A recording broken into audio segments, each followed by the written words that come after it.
Okay, so tonight I'm drinking cold brew coffee with caramel macchiato international delight creamer in it. Very gourmet tonight. It's pretty good. I'm gonna make teriyaki jerky, beef jerky. I thought about doing pork jerky, but just kind of, yeah.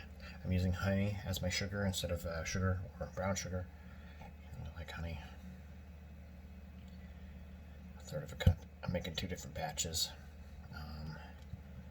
One is going to be teriyaki sriracha, because you can put sriracha on or in everything. Those are the rules. I don't write them. Roughly a third of a cup. I'm not going to stand here for an hour while it all kind of slowly but surely drains. A third of a cup. And a third of a cup over here.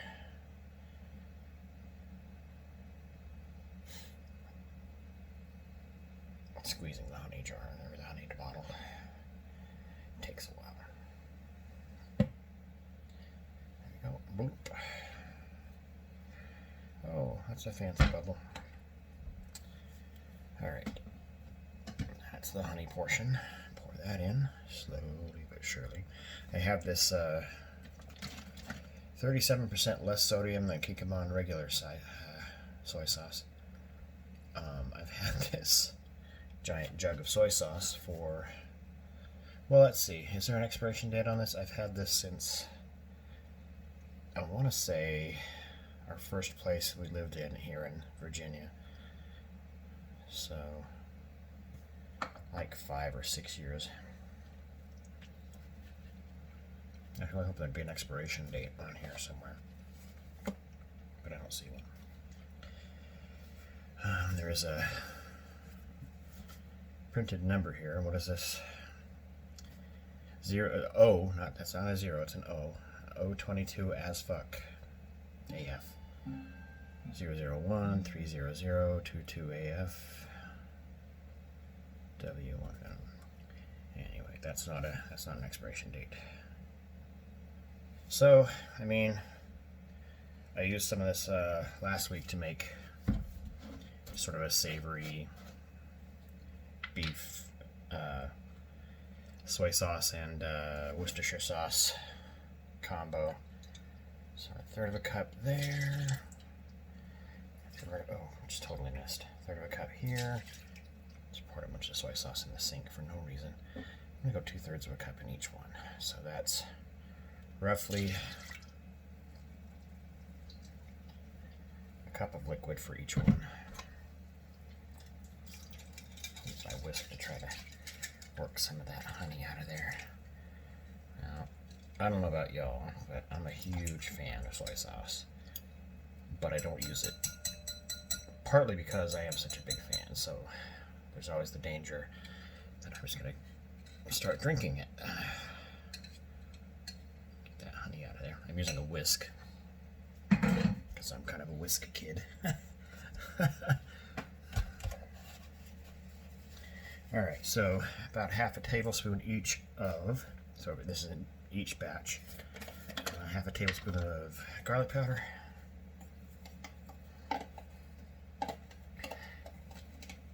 and I know I should be using like actual garlic and actual onion and blah blah blah, but I find that for things like jerky, powdered works better. It dissolves better. Oh, it is kind of fun sometimes to have those chunks on there. Half a tablespoon of onion powder. I'll get a lump in it. That'll be the bonus. Somebody will get a giant chunk of onion powder.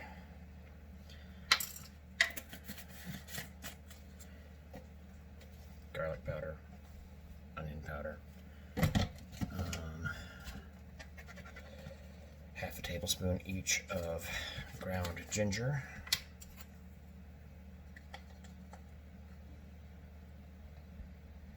A heaping half tablespoon, i.e. closer to a tablespoon, because I like gingery. Alright. When I put this in the dryer, the dehydrator, sorry, I'm going to put the sriracha flavor on the bottom, because that way people who like the sriracha won't care if some extra plain teriyaki sauce maybe drips onto the sriracha flavor, but people who don't like sriracha probably will mind pretty much, if quite a bit, if the opposite happens. And then a tablespoon each of salt. I'm saying that because the last batch I made, I went a little overboard on the salt. I think a tablespoon doesn't sound like enough. I respectfully disagree, because it's jerky. It's supposed to be salty, but this was very salty. All right, so that's all the. Don't let me forget the one on my right. This one's going to have the sriracha in it. And I'm not going to measure the sriracha, because you measure that with your heart.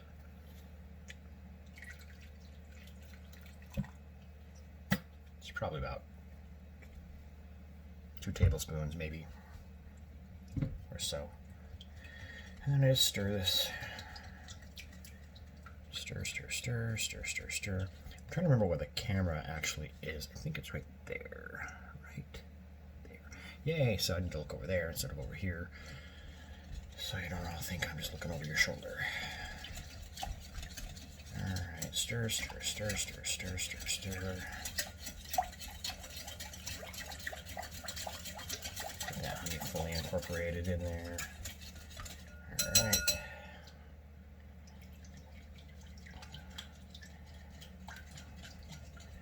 No sriracha version.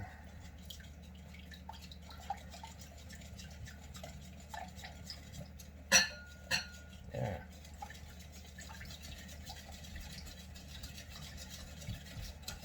Alright, so to make the jerky, I ordered some, because we won't go into the store anymore, do the curbside pickup thing, which has its ups and downs. It's kind of really convenient, I guess, but you often don't get what you put on your order.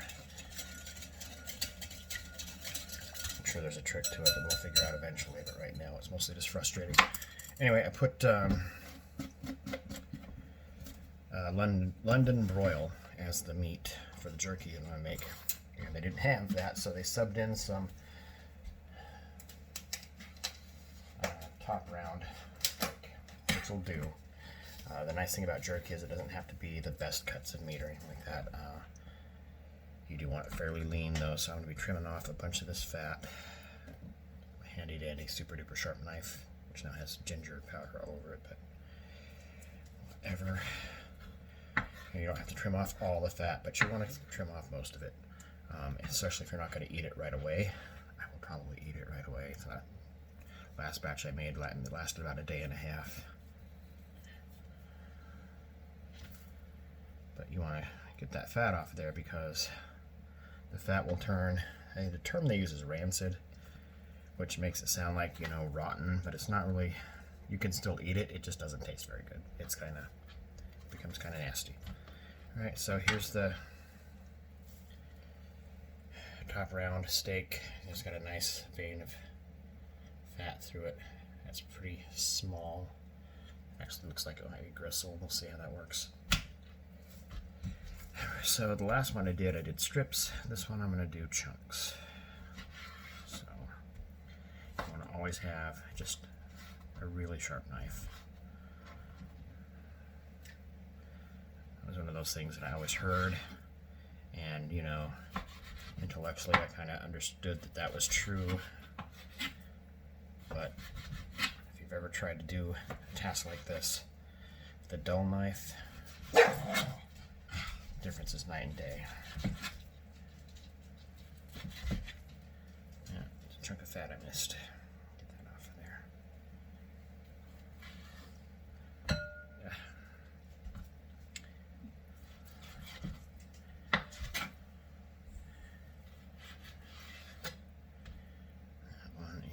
Fatty too. I'm gonna just trim that off. So there we go.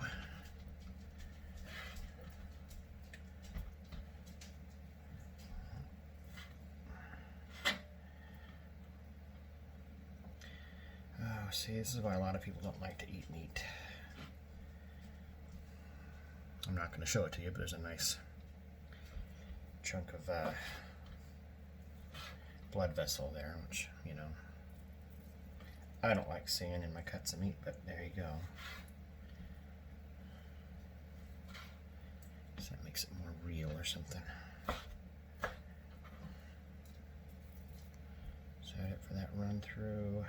Nope, there it is again. Why is that even in there? Gross. Gross, gross, gross. Sure wish that hadn't been out of London broil. London broil is not, you know, one of those fancy cuts of meat, but it's really good for jerky. It's got just about the perfect texture. It's very easy to cut it across the grain. Brisket is also really good.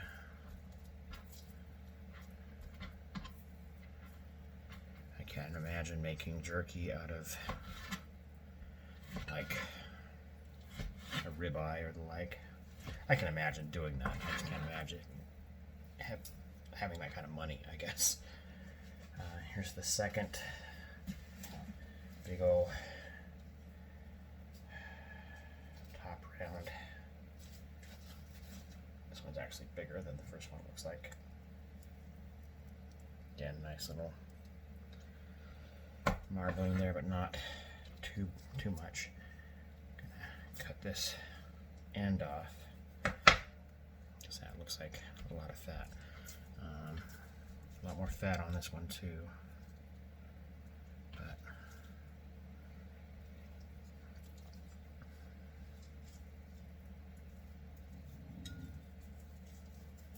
trying to cut off the fat without losing too much meat.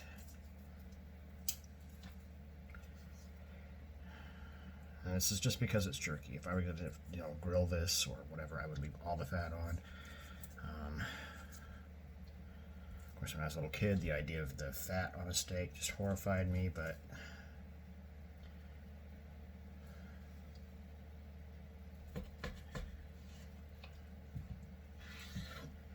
now there's not much I like more than that crackling fat on a grilled steak or grilled pork chop. Some pan-fried bacon, which, by the way, I never do anymore. Bacon. You want to do bacon? You want to like not fail making bacon? Really easy bacon. Do it in the oven. You take your bacon, you put it on a cooking sheet. Make sure it's got edges, because otherwise, you know, the grease will run off the edge and it'll catch your entire house on fire.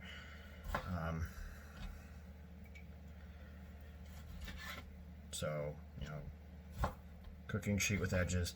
Put a sheet of parchment paper on it. Put your bacon on the parchment paper. Make sure it's not, you know, doubled over, or make sure there's like a 1/8 to 1/4 inch of space between every slice.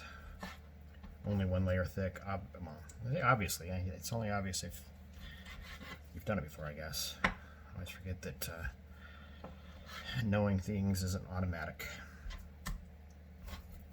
Anyway, stick that in a cold oven.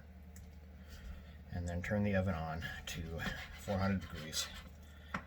Set a timer for about 15 minutes. It won't be done after 15 minutes, usually, depending on the thickness of the bacon, but it's a good point at which to check it, and then just kind of eyeball it from there. What you end up with is however you like it. You know, just cook it for longer or less time. If you like it really crispy, if you like it, you know, Sean likes their bacon a lot more done than I like mine. My dad always overcooked bacon when I was growing up. And I think bacon should be crispy. I don't think it should be crunchy. But again, it's a personal preference thing. If you like your bacon crunchy, make it crunchy. Make it the way you like it. You have my permission. Just because I don't like the way you like it doesn't mean that you're wrong. even when it comes to, as much as it pains me to admit, things like people liking steak well done. Yeah, you know, if that's how you like it, that's how you like it. I don't understand it, but it's really not my business. You know, I like pineapple on pizza. A lot of people can't understand that either. I think we should all let each other eat the food we like to eat.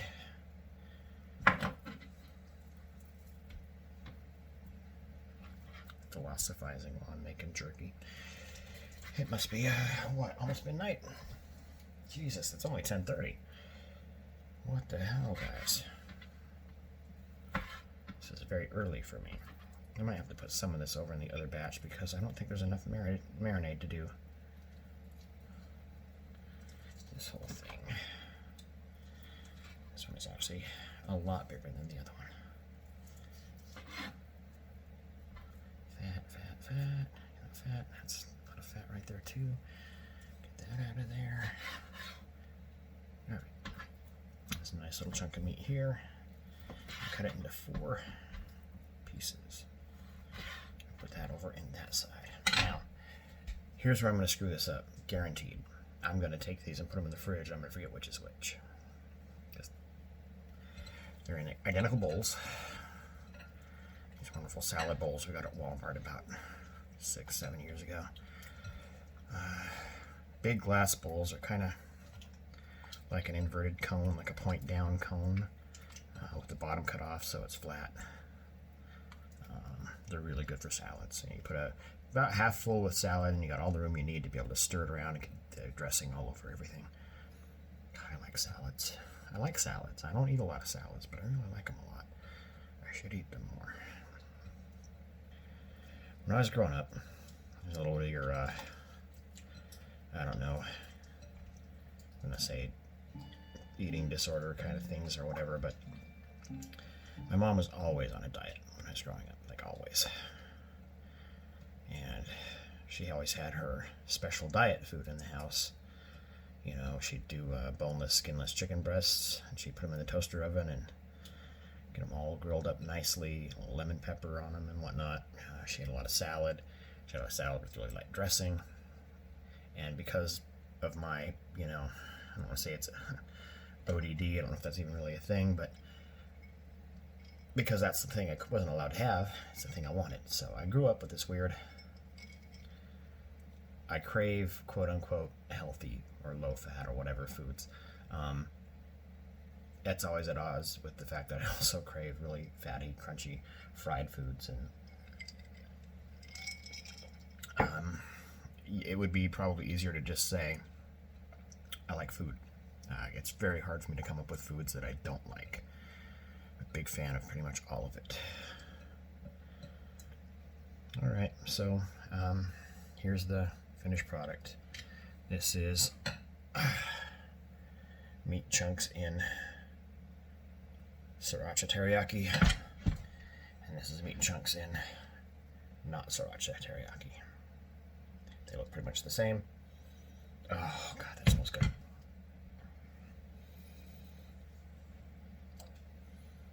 Yep, totally smell the sriracha. Okay, I'm gonna wash my mixing hand off, and when this stuff is off the dehydrator, I'll maybe post a video of the taste test.